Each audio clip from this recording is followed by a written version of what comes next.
So, ito na nga guys. Ito, tingnan nyo naman, oh. Ano bang ginagawa ko dyan guys? So, syempre, magde-decorate tayo ng ating bahay. Kahit papaano, lagyan natin ng pailaw ang loob ng bahay. So, hanggang di nga yun tumigas is doon lang ako. Inabot ako ng 3 oras. Charot. Joke lang. So, no, so habang pwede ko na nga siyang bitawan guys, binitawan ko na kasi medyo matigas na guys. So, inasikaso na ko na yung mga pang decor. Ayan.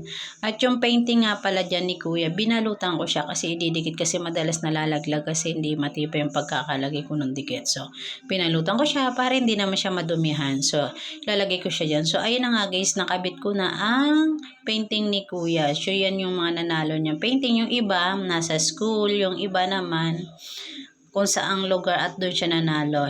Pinapaiwan at dinidisplay sa kanilang art museum. Ayan.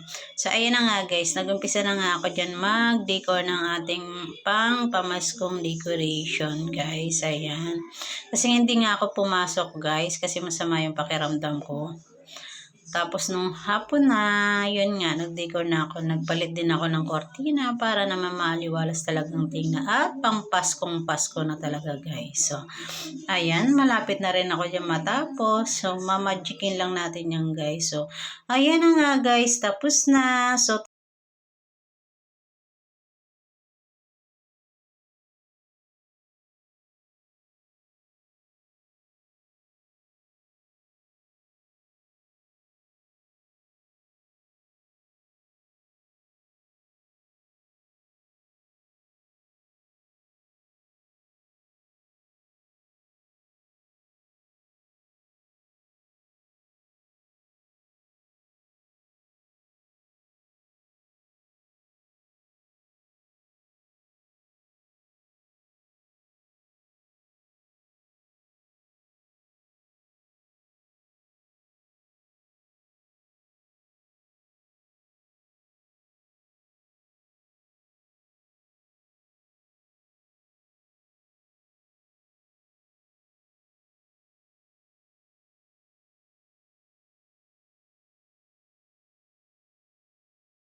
so, ayun nga guys, ang kabuuan ng aking pagdedecor sa bahay. So, yan lang guys. Bye! See you my next video.